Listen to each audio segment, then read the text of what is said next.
नमस्कार स्टूडेंट्स, मैं Jagsir Singh, physics faculty, team CLC. हम आज फर्स्ट लेक्चर स्टार्ट कर रहे हैं नी टारगेट इंग्लिश मीडियम के स्टूडेंट्स के लिए। आज हम फर्स्ट चैप्टर स्टार्ट करेंगे यूनिट डायमेंशन और मेजरमेंट वाला। आपका 15 क्लास के बाद जो टेस्ट होना है, फर्स्ट माइनर टेस्ट होना है, उसमें आपका जो सिलेबस आएगा unit dimension, measurement, error, vector और मोशन इन 1D, ये अपना कंबाइंड एक सिलेबस होगा उस टेस्ट के लिए। तो उसमें हम बात करेंगे आज यूनिट डायमेंशंस की। बेसिक बात है बिल्कुल। इससे पहले मैं आपको थोड़ा सा मैथमेटिकल टूल के बारे में हिंट दे देता हूँ। खैर पॉइंट टाइम टू टाइम आएंगे, इंटीग्रेशन, डिफरेंशियल आएंगे, आप लोग करते रहेंगे वहाँ पर, लेकिन फिर भी थोड़ा सा आपको इंटीग्रेशन हो, डिफरेंशियल हो, ये तो हम टाइम टू टाइम बताते रहते हैं। इसके अलावा कुछ ग्राफ्स हैं जिनका आपको पता होना चाहिए, तो मैं कुछ ग्राफ्स आपको बताऊंगा यहाँ पर। ग्राफ्स में सबसे पहले हम स्ट्रेट लाइन ग्राफ बताते हैं। स्ट्रेट लाइन ग्राफ आपके पास ये एक्स एक्सिस है, ये वाई एक्सिस है। तो आपके पास total straight line graphs 3 graphs यहाँ है ऐसे। One is passing through origin, एक अबव द ओरिजिन, एक बिलो द ओरिजिन। ये सभी के लिए स्लॉप कांस्टेंट है। ओके, स्ट्रेट लाइन ग्राफ होता है जब स्लॉप कांस्टेंट होती है तभी होता है। ये y equal to m x plus c का है, ये y equal to m x है, और ये y equal to m x minus c का ग्राफ। ऐसे ही अगर आपके पास इस तरह के ग्राफ्स आ जाएं तो ये आपके पास क्या है, एंगल 90 डिग्री से बड़ा होने के कारण स्लॉप इसकी नेगेटिव हो जाएगी। तो ये y equal to minus m x plus c का कर्व है, ये y equal to minus m x है, और ये y equal to minus m x minus c का कर्व। अगर आपके पास ये कर्व आ जाए, ये y इक्वल टू 0 को रिप्रेजेंट करता है, राइट। ये y इक्वल टू प्लस ए को रिप्रेजेंट करता है, और ये y इक्वल टू माइनस ए को रिप्रेजेंट। ऐसे ही आपके पास ये x इक्वल टू 0 को रिप्रेजेंट करता है, ये x इक्वल टू ए को रिप्रेजेंट करता है, और ये आपके पास x इक्वल टू माइनस ए को रिप्रेजेंट करता है। ये टोटल ग्राफ्स हैं स्ट्रेट लाइन के, राइट। उसके बाद आता है इंक्रीजिंग स्लॉप के कर्व। ये तो था कांस्टेंट स्लॉप के कर्व हैं सारे। उसके बाद एक इंक्रीजिंग स्लॉप के कर्व आते हैं, राइट। आगे आप 1D के अंदर पढ़ते हैं, इंक्रीजिंग डिक्रीजिंग स्लॉप की बात करते हैं, वेलोसिटी एक्सेलरेशन की। इंक्रीजिंग स्लॉप का कर्व होगा जब y equal to x raise to power n and n is greater than 1। When y equal to xn when n is greater than 1, तो उस केस में ये सारे कर्व जो होते हैं ये इंक्रीजिंग स्लॉप के कर्व होते हैं।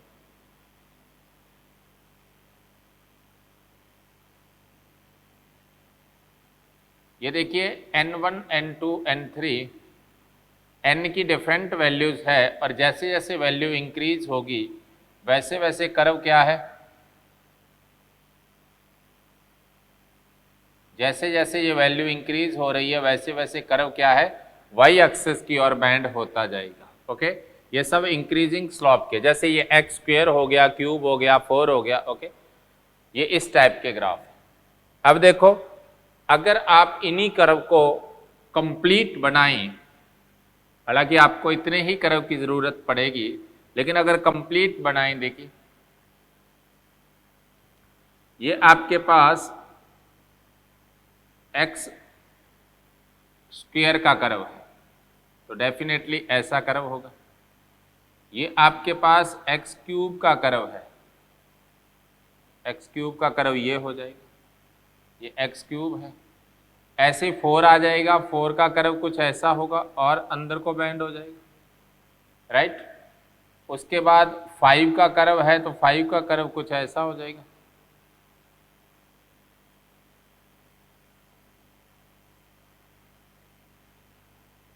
तो ये देखो पहले वाला कर्व किसका है, एक्स स्क्वायर का, दूसरा एक्स क्यूब का, तीसरा एक्स 4 का, चौथा एक्स 5 का, समझ गए, ये एक्स क्यूब का, ये एक्स 5 का, ओके, ये एक्स 4 का, ये एक्स स्क्वायर का। तो पावर सम वाले तो इधर जाएंगे और नेगेटिव वाले इधर निकलते जाएंगे, कुछ ऐसे कर्व बन जाएंगे, ओके। ये है इंक्रीजिंग स्लोप की। डिक्रीजिंग स्लोप का कर्व जो होगा वो होगा y इक्वल टू एक्स की पावर 1/n, और यहां भी क्या है, n इज ग्रेटर देन 1। वही कहानी है, ये आपके पास इस तरह के कर्व बनेंगे। जैसे जैसे n की वैल्यू इंक्रीज होती जाएगी, ग्राफ x एक्सिस की ओर जाता जाएगा, ओके। वैसे वैसे ग्राफ x एक्सिस की ओर टिल्ड होता जाएगा। ये कुछ ग्राफ हैं जो आपने याद रखने हैं, ओके।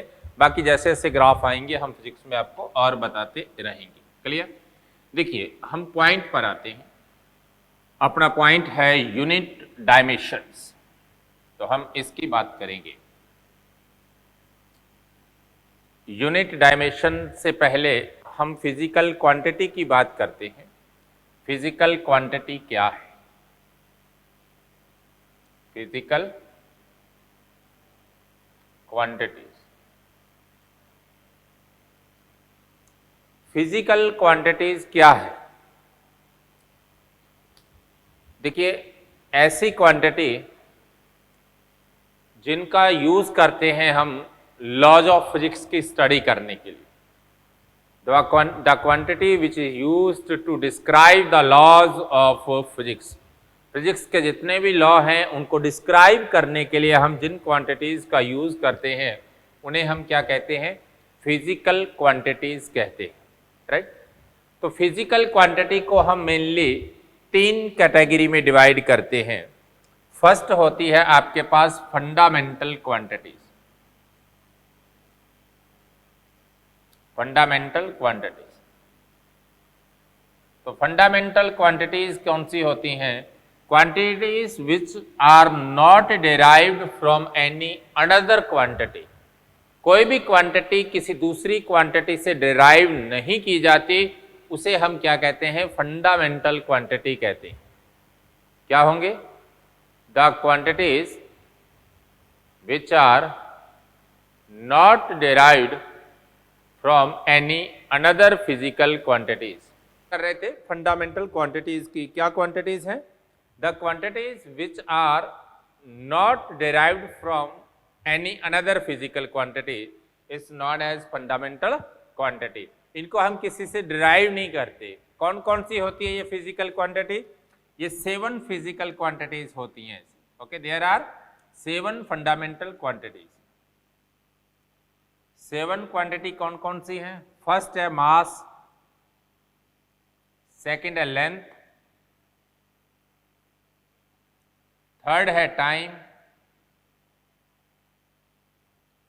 फोर्थ है आपके पास थर्मोडायनामिक टेम्परेचर,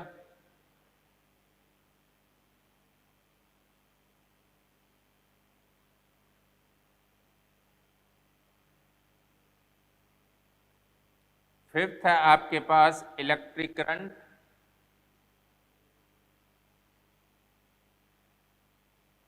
सिक्स्थ है आपके पास amount of substance,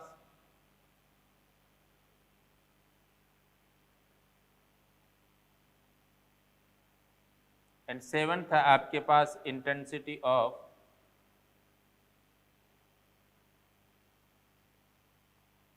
luminous, okay, intensity of luminous. ये टोटल आपके पास 7 फंडामेंटल क्वांटिटी है, okay. Intensity of luminous, amount of substance, electric current, thermodynamic temperature, time, length, mass, okay. इन क्वांटिटीज को हम किसी अदर क्वांटिटी से ड्राइव नहीं करते। सेकंड देखिए, ऐसी फिजिकल क्वांटिटी, डिराइव्ड क्वांटिटी क्या है? ऐसी physical quantity, the quantity which are derived from fundamental quantity are known as derived quantity. जिस क्वांटिटी को आप फंडामेंटल क्वांटिटी से डिराइव करते हैं उसे हम क्या कहते हैं? डिराइव्ड क्वांटिटी कहते हैं, राइट। अब डिराइव्ड क्वांटिटी कौन कौन सी है? देखिए इनको छोड़कर जो हमारे पास फिजिक्स के अंदर क्वांटिटीज है ऑलमोस्ट सभी डेराइव्ड क्वांटिटी है। जैसे फॉर एग्जांपल हम बात करें, स्पीड क्या है? डिस्टेंस बाय टाइम ना, और डिस्टेंस क्या होती है? किस फंडामेंटल क्वांटिटी से? लेंथ से। और टाइम है, तो इसकी यूनिट आप लिखते हैं तो मीटर पर सेकंड। ये किससे डिराइव हुई है? एक लेंथ से और एक टाइम से। जैसे एक्सेलरेशन है, तो एक्सेलरेशन क्या होता है? Change in velocity by time ना। तो वेलोसिटी किससे डिराइव होती है? लेंथ और टाइम से। तो ये किससे डिराइव हुई? Length time. ओके। इसके बाद डेंसिटी, जैसे क्या होता है? Mass by volume. Mass fundamental quantity और वॉल्यूम क्या है? लेंथ से आता है, राइट। तो ये किससे डिराइव हो रही है? मास से और लेंथ से। लेंथ होता है ना, वॉल्यूम क्या होता है? क्यूब का एल क्यूब हो गया, length into width into height, तीन सभी क्या है? लेंथ हो गया। या 4 पाई आर क्यूब, लेंथ हो गया आर। ओके। तो वॉल्यूम क्या है? लेंथ पर डिपेंड करता है। इसके अलावा आप और क्वांटिटी देखेंगे, जैसे प्रेशर है, ये सारी क्वांटिटीज क्या है? सारी की सारी क्वांटिटीज इन फंडामेंटल क्वांटिटी से डिराइव की जाती है। मेरी बात क्लियर? तीसरी क्वांटिटी होती है supplementary quantity. Supplementary quantity, supplementary unit को मैं दोनों को एक साथ बताऊंगा लास्ट में। ओके। अब हम बात करते हैं यूनिट्स पर। यूनिट्स क्या है? यूनिट्स जिसके अंदर आप वो thing, the thing in which a physical quantity is measured is known as unit. Unit क्या है? जिसमें फिजिकल क्वांटिटी को मेजर किया जाता है। A thing in which physical quantity is measured is known as units. मेरी बात क्लियर? तो यूनिट्स के लिए हम देखें तो यूनिट्स की बात करें अगर, तो यूनिट्स को भी अपन तीन कैटेगरी में डिवाइड करते हैं। कौन कौन सी? फंडामेंटल, डेराइव्ड और तीसरी सप्लीमेंट्री, जिसकी हम बाद में बात करेंगे। ओके। फंडामेंटल क्वांटिटी की यूनिट सारी फंडामेंटल यूनिट है। जैसे मास, मास की यूनिट क्या है? किलोग्राम। लेंथ की क्या है? मीटर। टाइम की क्या है? सेकंड। तो मैं इनकी यूनिट्स की बात करूं सभी की, तो इसकी यूनिट क्या है? केजी। इसकी यूनिट क्या है? मीटर। इसकी यूनिट क्या है? सेकंड। इसकी यूनिट है केल्विन। इसकी यूनिट है एम्पियर। इसकी यूनिट है मोल। और इसकी यूनिट है कंडेला, जिसे सीडी से रिप्रेजेंट करते हैं। ये सारी क्या है आपके पास? फंडामेंटल यूनिट्स है। और जो यूनिट्स डेराइव्ड क्वांटिटी की होगी, या the units which are derived from fundamental units, वो क्या कहलाएंगी? Derived units. जैसे यहां मीटर पर सेकंड, यहां मीटर पर सेकंड बाय सेकंड, तो मीटर पर सेकंड स्क्वायर। यहां किलोग्राम पर मीटर क्यूब। ये सारी क्या है? डेराइव्ड यूनिट्स होगी। मेरी बात क्लियर? तो सप्लीमेंट्री यूनिट्स क्या है? लास्ट में और दोबारा बताऊंगा। ओके, अलग से बताऊंगा। अब देखिए, कुछ यूनिट्स ऐसी होती हैं जिनको हमारे जितने भी फिजिक्स के अंदर साइंटिस्ट आए हैं उनके नाम पर रखा गया है। ओके। जैसे अपन बात करें, जिन्होंने जिस जिस फील्ड में वर्क किया है उनके नाम पर रखा गया है। तो उससे पहले मैं यूनिट्स के टाइप बताता हूं। तो यूनिट्स क्या है? जो सिस्टम है आपके पास, इसका पहला सिस्टम था FPS, फुट पाउंड सिस्टम। इसके अंदर मास जो था उसको पाउंड में, और लेंथ जो थी उसे फीट में, और टाइम जो था इसे सेकंड में मेजर किया जाता था। क्लियर? उसके बाद आया एक और यूनिट CGS, जो क्या था? ग्राम मास के लिए, सेंटीमीटर लेंथ के लिए, और टाइम के लिए सेकंड। उसके बाद आया MKS। MKS जो था इसमें किलोग्राम, मीटर और सेकंड। उसके बाद SI यूनिट आया। अब तक जो यूनिट्स था वो फंडामेंटल क्वांटिटी की तीन फंडामेंटल की बात कर रहा था। अब उसके बाद क्या था? इसके अलावा चौथी क्वांटिटी को भी यूज किया गया था। तो ये MKSA, ए का मतलब अनदर जो भी यूनिट थी उसको इंक्लूड किया गया। और सिस्टम ऑफ इंटरनेशनल ने कुछ नए यूनिट्स भी दिए। जैसे फोर्स है। फोर्स के लिए m के इस यूनिट का नाम दिया न्यूटन।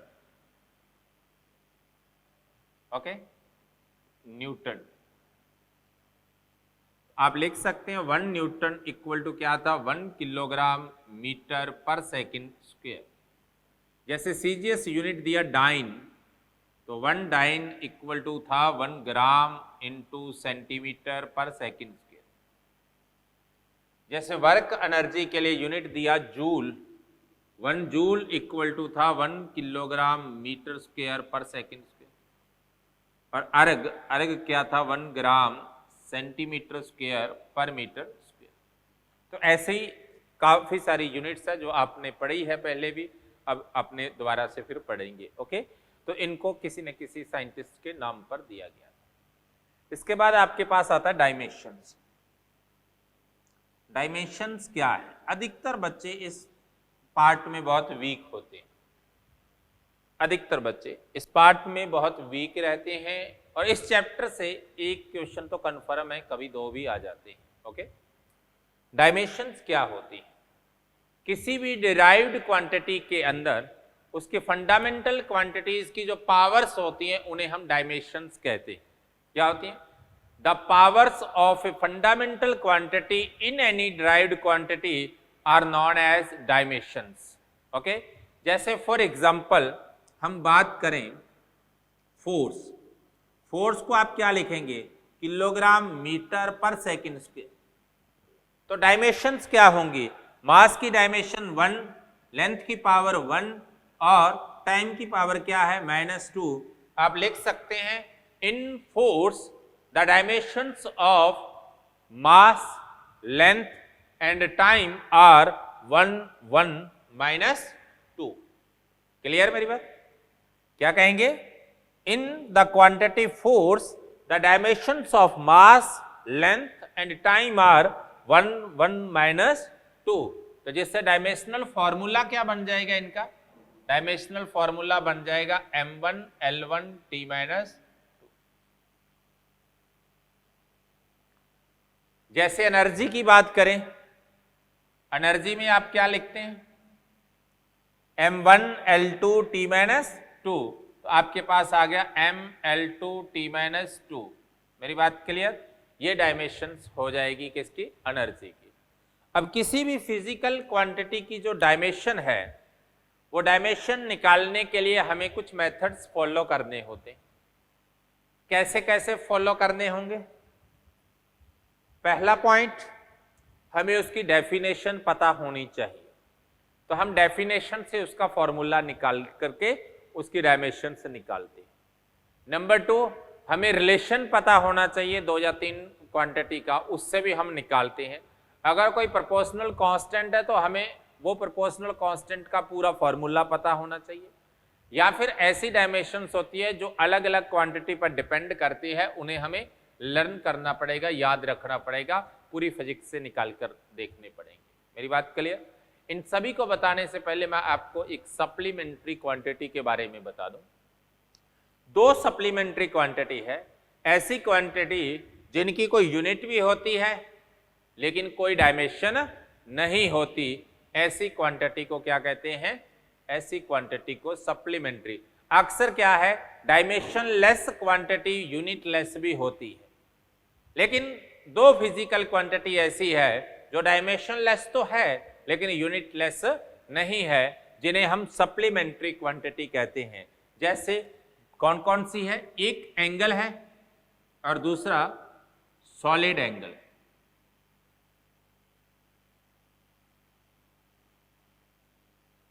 एंगल क्या होता है? एंगल होता है length of arc by radius. Length of arc भी लेंथ है और रेडियस भी क्या है? लेंथ है। तो इसका मतलब ये क्या हो गया? Dimensionless, L by L, तो L0, M0, T0। मेरी बात क्लियर? ये क्या है? Dimension less. सॉलिड एंगल क्या होगा? Area of arc by radius square. तो एरिया क्या है? L2 और रेडियस स्क्वायर भी क्या है? L2। ये दोनों ही क्या है? डायमेंशन लेस है, लेकिन इनकी यूनिट होती है एंगल की यूनिट क्या होती है? एंगल की यूनिट होती है रेडियन, रेडियन। और सॉलिड एंगल की यूनिट होती है स्टेरेडियन। ओके, एक की रेडियन होती है, एक की स्टेरेडियन होगी। मेरी बात क्लियर? इसकी रेडियन होगी, लेकिन दोनों क्या है? Both are dimensionless. The dimensionless quantity which have a unit are known as supplementary quantity. There are two supplementary quantity. Okay, one is angle and second is solid angle. मेरी बात clear? अब देखिए, अब हम फिजिकल क्वांटिटीज की dimensional formula कैसे पता करते हैं। देखिए, मैंने आपको अभी बताया कि हमें या तो उसकी डेफिनेशन पता होनी चाहिए, या हमें उसका कोई फॉर्मूला पता होना चाहिए, या अदर फिजिकल क्वांटिटी के साथ उसका रिलेशन क्या है वो हमें लर्न होना चाहिए। इसके बिहाफ पर हम उसका डायमेंशनल फॉर्मूला पता कर सकते हैं। ओके, तो मैं आपको अलग अलग एग्जांपल बताता हूं जिससे आप डायमेंशनल फॉर्मूला याद रख सकोगे। ओके, पहला डायमेंशनल फॉर्मूला याद करने का तरीका क्या था आपको बताया मैंने। फिजिकल क्वांटिटी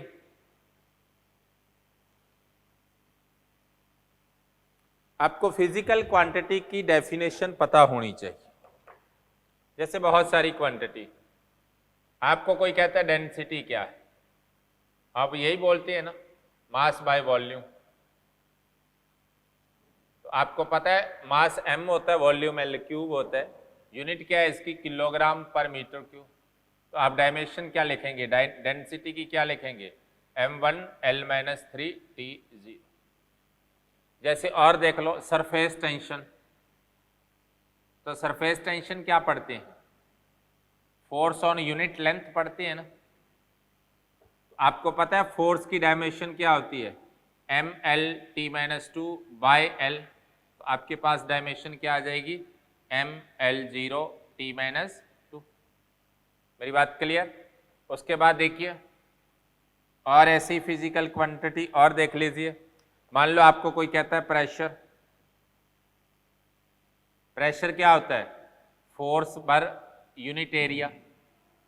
आपको पता है प्रेशर फोर्स क्या होता है? ml-t-2। एरिया क्या होता है? L2। आपके पास डायमेंशन क्या आ गई? ml-1t-2 आ जाए। मेरी बात क्लियर? तो आपको क्या है उसके डेफिनेशन से वैल्यू पता होनी चाहिए। ओके, तो वैल्यू डेफिनेशन से पता होगी, आप वहां से उसका निकाल सकते हैं डायमेंशन। जैसे और आगे चले जाएं, इलेक्ट्रिक फील्ड, या पहले इलेक्ट्रिक चार्ज देख लें। इलेक्ट्रिक चार्ज आपको पता है Q इक्वल टू AT होता है, क्योंकि current equal to charge by time होता है। ओके, तो आपके पास क्या आ जाएगा? आपके पास आ जाएगा AT। मेरी बात क्लियर? उसके बाद देखिए, जैसे ही आप इससे और आगे जाएंगे, राइट, मान लीजिए आप इलेक्ट्रिक फील्ड की बात करते हैं, तो आपको पता है इलेक्ट्रिक फील्ड क्या होता है? Force on unit charge.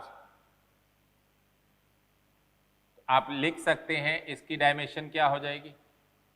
ml-t-2 bye AT।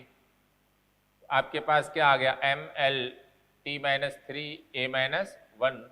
ये आपके पास डायमेंशन होगी किसकी? इलेक्ट्रिक फील्ड की। मेरी बात क्लियर? ऐसी आगे फिजिकल क्वांटिटी चलती जाएंगी, आपके पास डायमेंशंस आती जाएंगी। अब देखिए, कुछ डायमेंशंस को आप फॉर्मूला के बिहाफ पर निकालते हैं। जैसे फॉर एग्जांपल मैं बात करता हूं पोटेंशियल की।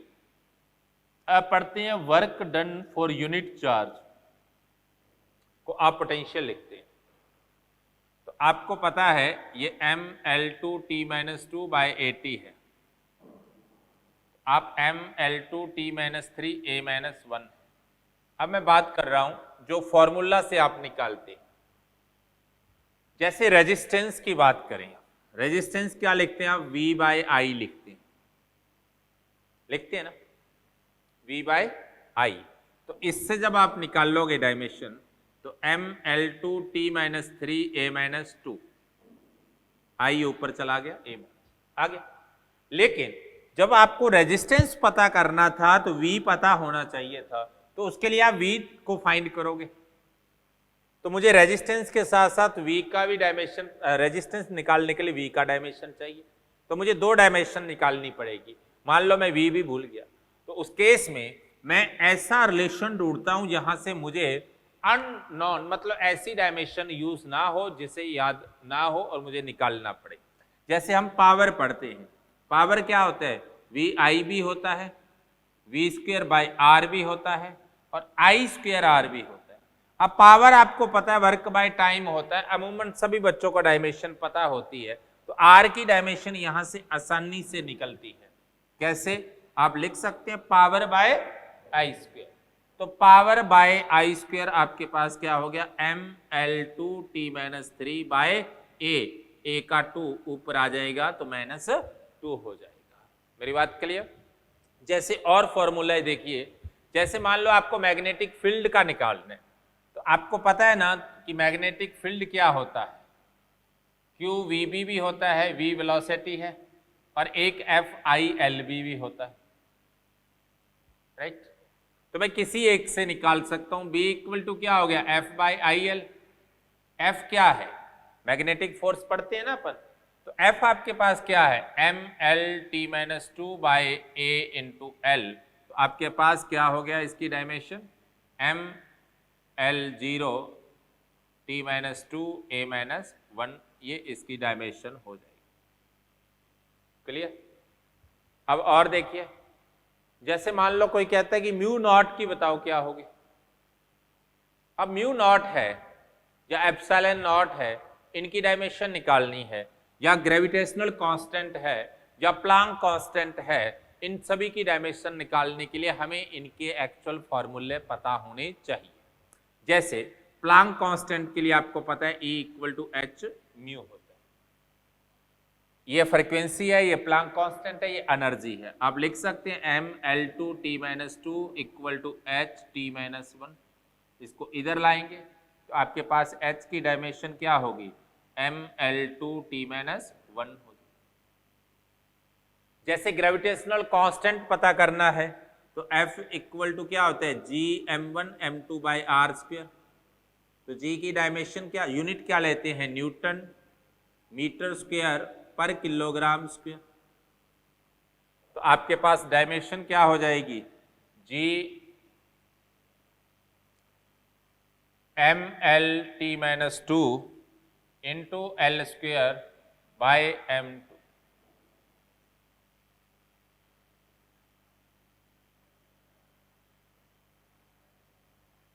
ये आपके पास ग्रेविटेशनल कांस्टेंट हो गया।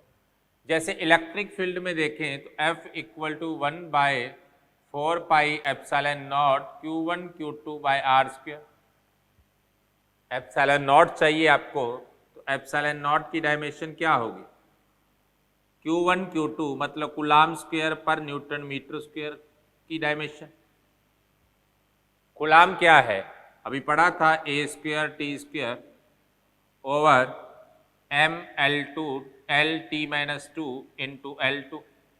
अब सिंप्लीफाई करेंगे तो क्या हो गया, m-1L-3T4A2 आपके पास डायमेंशन हो जाएगी किसकी, ε0। मेरी बात क्लियर। कुछ डायमेंशंस ऐसी होती है जो फिजिकल क्वांटिटी से आपको याद रखते हुए निकालनी पड़ती है। अब फिजिकल क्वांटिटी से कैसे निकालते हैं, देखिए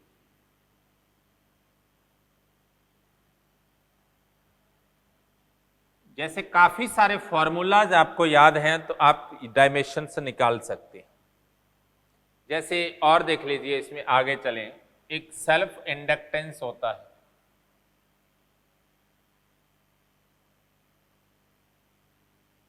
अब सेल्फ इंडक्टेंस L की डायमेंशन निकालनी।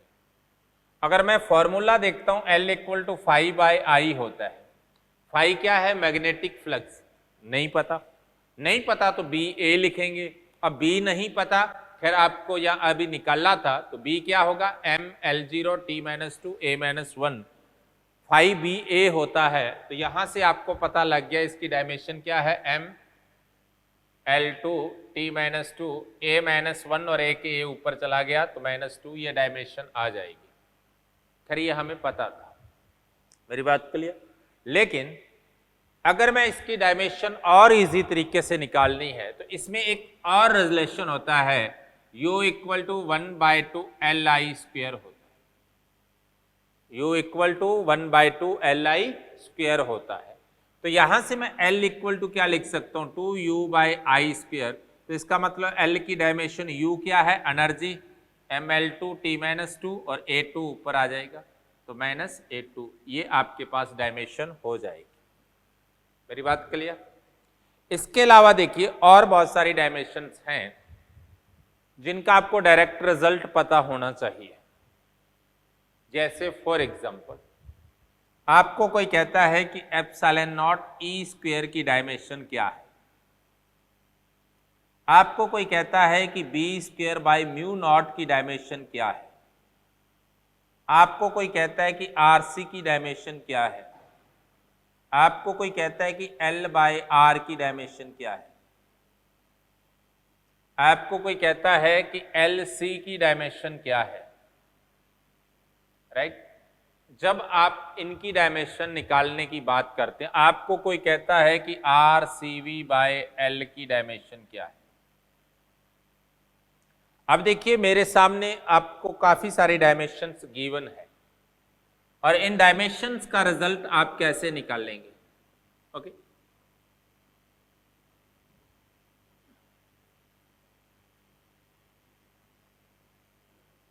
तो देखिए आप थोड़ा सा +2 की फिजिक्स के सारे लिखे हैं मैंने, 11th वाला पोर्शन का मैंने कुछ नहीं लिखा यहां से, राइट। आप +2 की फिजिक्स पर जाएं थोड़ा सा। आप इलेक्ट्रोमैग्नेटिक वेव पढ़ते हैं। इलेक्ट्रोमैग्नेटिक वेव में हम एक टर्म पढ़ते हैं एनर्जी डेंसिटी। हालांकि ये इलेक्ट्रिक फील्ड में भी पढ़ते हैं, मैग्नेटिक फील्ड में। मैं इसलिए वहां बता रहा हूं कि वहां इनको कोरिलेट किया जाता है। एनर्जी डेंसिटी होता है एनर्जी/V, जो इलेक्ट्रिक फील्ड के लिए तो होती है 1/2 ε0 E², और मैग्नेटिक फील्ड के लिए होती है B²/2 μ0, और ये दोनों बराबर होती हैं इलेक्ट्रोमैग्नेटिक वेव के अंदर। ऐसा क्वेश्चन भी नीट में पूछा गया है कि इन दोनों का रेशियो क्या होगा, इनकी एनर्जी का रेशियो क्या होगा, इंटेंसिटी का रेशियो क्या होगा, तो इनका रेशियो 1 रहेगा, ओके। तो देखिए 1/2 ε0 E² और B²/2 ε0 की वैल्यू बराबर होती है, और ये होती क्या है, एनर्जी डेंसिटी। इसका मतलब आपके पास ε0 E² और B²/μ0 की जो डायमेंशन है वो एनर्जी बाय वॉल्यूम होगी, energy mL2 T-2 by volume, मतलब mL-1 T-2 हो जाएगी। ये डायमेंशन होगी किसकी, ε0 E² और B²/μ0 की। मेरी बात क्लियर। उसके बाद देखिए RC, जब हम RC सर्किट पढ़ते हैं DC के लिए तो कैपेसिटर के दो प्रोसेस पढ़ते हैं, चार्जिंग और डिस्चार्जिंग। कैपेसिटर वाले चैप्टर में हम पढ़ते हैं, करंट इलेक्ट्रिसिटी के साथ पढ़ते हैं इसको, ओके। तो उस केस में चार्जिंग और डिस्चार्जिंग में एक रिजल्ट आता है Q = Q0 1 - e⁻⁻ T/RC होता है। याद आ गया होगा आपको। T टाइम बाद चार्ज कितना होता है, Q = Q0 1 - e⁻⁻ T/RC। यहां पर जो E की पावर होती है ये डायमेंशन लेस होती है ऑलवेज। तो जो डायमेंशन T की है वही RC की होगा, तभी डायमेंशन लेस होगी। इसका मतलब जो RC है इसकी डायमेंशन टाइम की डायमेंशन के बराबर होगी। तो आप लिख सकते हैं m0 L0 T1 लिख सकते। मेरी बात क्लियर, कोई कंफ्यूजन। उसके बाद देखिए LR, आप जब RL सर्किट पढ़ते हैं, जब आप RL सर्किट पढ़ते हैं उस केस में हम क्या पढ़ते हैं कि जब एनर्जी स्टोर होती है किसी भी इंडक्टर के अंदर, डीसी के अंदर, पर एसी की बात नहीं कर रहा, तो वहां पर करंट की बात करते हैं I naught 1 minus e raise to power minus R T by, तो L बाई आर की डायमेंशन टाइम के बराबर हो जाएगी। तो आप लिख सकते हैं L by R equal to time हो जाएगी। इसकी डायमेंशन क्या होगी, m0 L0 t1 हो जाएगी। मेरी बात क्लियर। उसके बाद देखिए एक LC आता है। अब LC की डायमेंशन कैसे देखेंगे, देखिए LC की डायमेंशन के लिए हम अगर LC सर्किट पढ़ते हैं, राइट, या RLC सर्किट पढ़ते हैं जिसमें रेजोनेंस पढ़ते हैं, रेजोनेंस फ्रीक्वेंसी पढ़ते हैं 1/2 पाई रूट, इसका रेसिप्रोकल टाइम होगा, तो इसका मतलब टाइम की डायमेंशन किसके बराबर होगी, रूट LC के हो। तो आप लिख सकते हैं कि LC है जो इसकी डायमेंशन टाइम के स्क्वायर के बराबर हो जाएगी। अगर यहां से दिक्कत हो, अभी आपने पढ़ा था क्या कि RC भी टाइम है और L बाय आर भी टाइम है, तो ये दोनों का प्रोडक्ट क्या हो गया, टाइम स्क्वायर ना, R से R कैंसिल हो गया, तो LC आपके पास क्या आ जाएगा, टाइम स्क्वायर आ जाएगा। कोई कंफ्यूजन। नेक्स्ट देखिए, एक डायमेंशन थी RCV by L, RCV by L। R क्या है, रेजिस्टेंस, C क्या है, कैपेसिटेंस, V क्या है, पोटेंशियल, और L क्या है, इंडक्टेंस। सब भारी भरकम डायमेंशंस है और गारंटी देता हूं 80% बच्चों के ये डायमेंशन याद नहीं होती, वो इन्हें निकालते हैं। R निकालने के लिए वो V बाई आई करेंगे, नहीं तो वो कुछ बच्चे P बाई आई स्क्वायर कर लेंगे, फिर वो दूसरी निकाल लेंगे इसमें C, कैपेसिटेंस पड़ा है, capacitance C equal to Q by V निकालेंगे। और देखो यहाँ भी कुछ बच्चे C निकाल लेंगे, तो कैसे निकाल लेंगे, Q बाई V। लेकिन मैं कहता हूँ ऐसे मत निकाल लो इसको, आपको पता है एनर्जी क्या होती है, 1/2 CV स्क्वायर, V नहीं पता ना, इसको और क्या लिखते हैं, Q स्क्वायर बाई 2C। अरे Q की डायमेंशन तो पता है ना, तो C की डायमेंशन क्या निकाल लोगे, Q स्क्वायर मतलब A square T square by U क्या है, एनर्जी M L2T-2। आप सिंप्लीफाई करेंगे तो M-1 L-2 T4 और A2, ये डायमेंशन आ जाएगी किसकी, कैपेसिटेंस की। मेरी बात क्लियर। तो कैपेसिटेंस की डायमेंशन निकालने का एक तरीका बता रहा था। फिर आप V निकाल लोगे, पोटेंशियल, V क्या होगा, वर्क बाय चार्ज। फिर आप L निकाल लोगे, अभी निकाला था इस मेथड से, फिर आप उनकी वैल्यू रखोगे, फिर आप उनकी पावर्स को ऐड सब्ट्रैक्ट करते कुछ ना कुछ मिसिंग कर दोगे, और मिसिंग करने के बाद आप क्या, कोई भी आंसर मैच नहीं होगा और आप कंफ्यूज हो जाओगे। आपको ये क्वेश्चन आता है, ये आपका दिल कह रहा है, आपका मन कह रहा है, लेकिन आपका आंसर मैच नहीं हो रहा, आप यहीं अटके रहोगे। क्यों, आपको छोड़ने का मन नहीं करेगा, आसान है ये तो हम कर ही लेंगे, ये छोड़कर चले गए, गलत करके तो बेवकूफ़ी है, बेइज्जती हो जाएगी। तो उस केस में हम क्या करते हैं, इस मेथड को अप्लाई करते हैं। लेकिन डायमेंशन के अंदर हमें इस मेथड को अप्लाई नहीं करना चाहिए। हमें क्या करना चाहिए, देखो हमें इन क्वांटिटी का रिलेशन देखना चाहिए। वैसे आपको पता है RC टाइम होता है, लेकिन V बाई L कुछ नहीं होता, दो दो का पेयर बनाओ। R बाई L टाइम होता है, सॉरी टाइम का इनवर्स होता है, तो CV चार्ज भी तो होता है ना, CV को आप चार्ज लिखते हैं, इसको आप टाइम लिखते हैं। L बाई आर को भी लिखा था ना क्या, टाइम, CV को क्या लिखा, चार्ज, तो आपके पास RCV बाई L की डायमेंशन क्या आ गई, चार्ज बाय टाइम, जो करंट होती है, मतलब M0 L0 T0 A1। काफी सिंपल रिजल्ट आ जाएगा। मेरी बात क्लियर। ऐसे ही एक और डायमेंशन है, अक्सर बच्चे उसमें भी कंफ्यूज होते रहते हैं, उलझ जाते हैं डायमेंशन निकाल करके। आपको किसी ने पूछ लिया कि म्यू नॉट एप्सिलॉन नॉट की डायमेंशन बताओ क्या। फिर से मैं आपको याद दिला दूं, इलेक्ट्रोमैग्नेटिक वेव्स आपके पास एक चैप्टर है, जिसमें हम पढ़ते हैं speed of light c equal to 1/μ0 का रूट। तो इसका मतलब μ0 की डायमेंशन 1/c² होगी और इसकी डायमेंशन L(t-1) का 2 होती है। तो इसका मतलब μ0 की डायमेंशन क्या हो जाएगी, L-2t+2 हो जाएगी। मेरी बात क्लियर? तो इस तरह से आपको डायमेंशन से निकालनी आनी चाहिए। इसके अलावा डायमेंशन के अंदर आपको कुछ रूल्स और बताता हूं मैं। जितने भी कांस्टेंट वैल्यू होती है इनकी कोई डायमेंशन नहीं होती। पाई है, कोई भी डिजिट है, इनकी कोई डायमेंशन नहीं होती, ये डायमेंशन लेस होते हैं। मेरी बात क्लियर?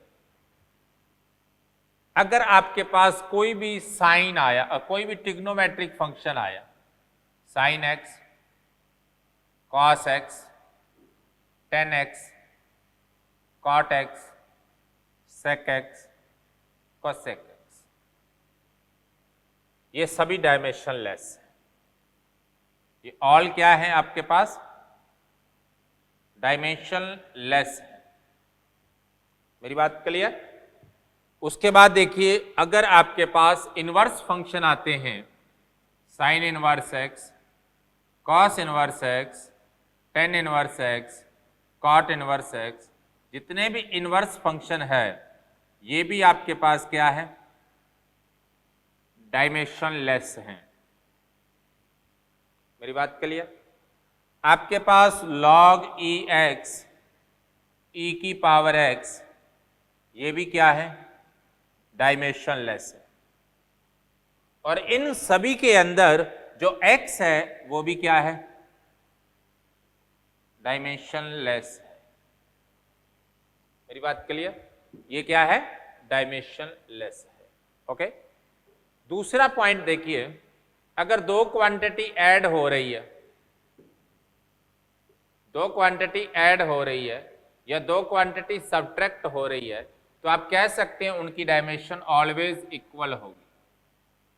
दो क्वांटिटी तभी ऐड की जा सकती है, तभी सब्ट्रैक्ट की जा सकती है जब उनकी डायमेंशन सेम होती है। प्रिंसिपल ऑफ होमोजीनियस कहते हैं। Okay, principle of homogeneity law के according the dimensions of quantities will be same if they are added और सब्ट्रैक्टेड।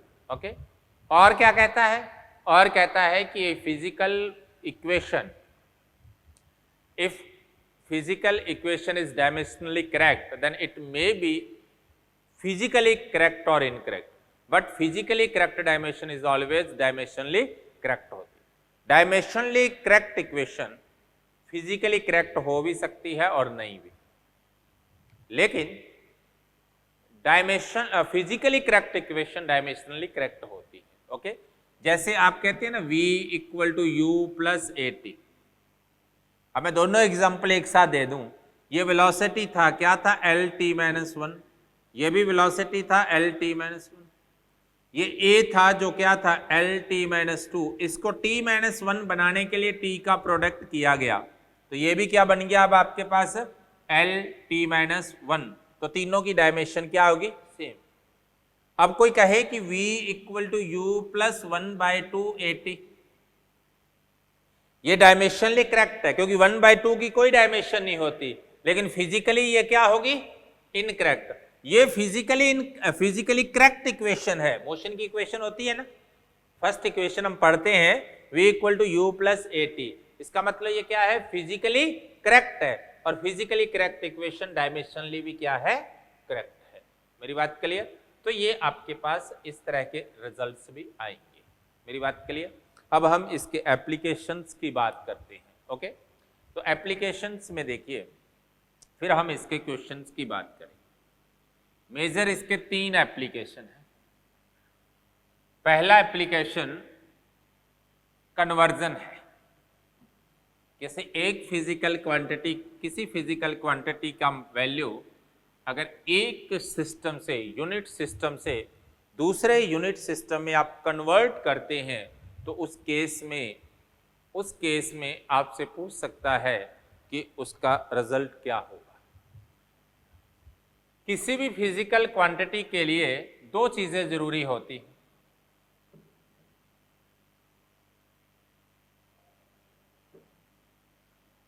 किसी फिजिकल क्वांटिटी के मेजरमेंट के लिए एक मैग्नीट्यूड की जरूरत होती है और सेकंड क्या होगा, उसकी यूनिट होगी। Okay, the product of magnitude and unit is always constant. Okay, इनका प्रोडक्ट ऑलवेज क्या होता है, कांस्टेंट होता है। ओके, आप कह सकते हैं n is inversely proportional to u। अगर आपके पास मैग्नीट्यूड और यूनिट के अंदर ग्राफ पूछ लिया जाए तो वो कुछ ऐसा हो जाएगा, जिसे हम रेक्टेंगुलर हाइपरबोला कहते हैं। तो इनका ग्राफ रेक्टेंगुलर पैराबोला हाइपरबोला हो जाएगा। ओके, नेक्स्ट देखिए, तो हम बात कर रहे थे यहाँ से हमारे पास जो पॉइंट है कि जब आप एक सिस्टम से दूसरे सिस्टम में कन्वर्ट करते हैं, ओके, वन सिस्टम से दूसरे सिस्टम में कन्वर्ट करोगे तो आपको पता है एन यू कॉन्स्टेंट है, तो आप क्या लिख सकते हैं, n1 u1 equal to n2। मान लो कोई फिजिकल क्वांटिटी है जिसकी यूनिट क्या है, m a l b और t c, तो उस केस में उसकी यूनिट फर्स्ट क्या हो जाएगी, u1 क्या हो जाएगा आपके पास, क्या लिख सकते हैं इसके लिए, m1 a l1 b और t1 c लिख सकते। इसका मतलब यहाँ पर m की वैल्यू m1 l1 और t1 है mlt की वैल्यू। ओके, u2 आपके पास क्या हो गया, m2a l2b और t2 c हो जाएगा। अब उस केस में हम इस वैल्यू को पुट करते हैं तो n2 इक्वल टू n1 आपके पास m1 by m2 raise to power a, l1 by l2 raise to power b और t1 by t2 raise to power c हो जाएगा। राइट, अब अगर आप किसी भी यूनिट को mks टू cgs कन्वर्ट करते हैं, इसका मतलब आप मीटर, किलोग्राम और सेकंड को कन्वर्ट कर रहे हैं किसमें, सेंटीमीटर, ग्राम और सेकंड। तो उस केस में ऑलवेज n2 इक्वल टू, ये आपके पास क्या था, m1 l1 t1 क्या था, kg मीटर सेकंड। तो आपके पास क्या हो गया, 1 kg 1 मीटर और 1 सेकंड को कन्वर्ट कर रहे हैं cgs में 1 ग्राम 1 सेंटीमीटर 1 सेकंड। तो इनकी आपके पास डायमेंशंस ए बी सी है। ये आपके पास 10⁻³ हो जाएगा, इसको 10⁻³ ग्राम, ग्राम कैंसिल हो गया, 10⁻² सेंटीमीटर, सेंटीमीटर कैंसिल हो गया, आपके पास आ गया 10⁻³ और 10⁻²b। तो आपके पास n1 क्या आ गया, 10⁻³ प्लस 2b हो जाएगा। कब, जब आप mks टू cgs जाएंगे। अगर आप cgs टू mks जा रहे हैं तो उस केस में आपके पास क्या हो जाएगा, n2 equal to n1 10⁻³ plus 2b हो जाएगा। जैसे फॉर एग्जाम्पल आपको पता है ना 1 जूल इक्वल टू 10⁻7 अर्ग होता है, तो जूल की डायमेंशन क्या है, ml2t-2 ना। तो आप इसमें रखो a की जगह 1 है और b की जगह 2 है, तो 3 + 2 to 4, तो 10⁻⁴ क्या हो गया, 7 हो गया। मेरी बात क्लियर, अगर n1 1 था तो n2 क्या आ गया, 10⁻7 आ गया। लेकिन अधिकतर क्या करते हैं, कोई हाइपोथेटिकल चेंज पूछते हैं, ज्यादातर क्वेश्चन जो पूछा जाता है हाइपोथेटिकल चेंज की बात करते हैं। हाइपोथेटिकल चेंज कैसे, जैसे फॉर एग्जांपल आपको कहते हैं कि in a hypothetical system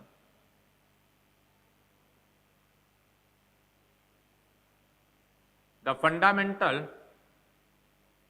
fundamental value of mass, length and time are 10 kg, 5 meter and half minute. Then find the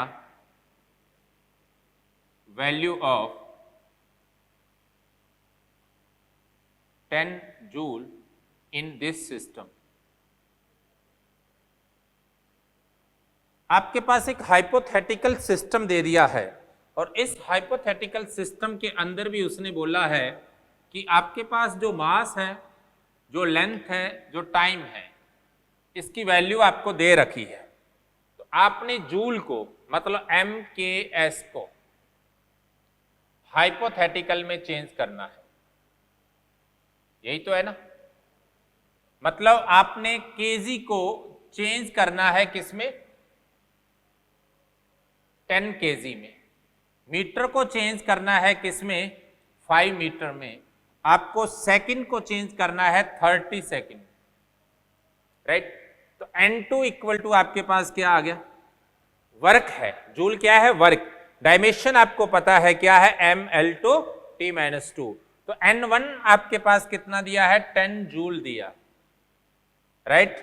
तो 1 kg बाय इसमें मास कितना दिया है, minimum 10 kg fundamental, power A1 है, इनटू 1 मीटर बाय इसमें क्या दिया है 5 मीटर और पावर कितनी है 2, और इनटू 1 सेकेंड बाय 30 सेकेंड और पावर क्या है -2।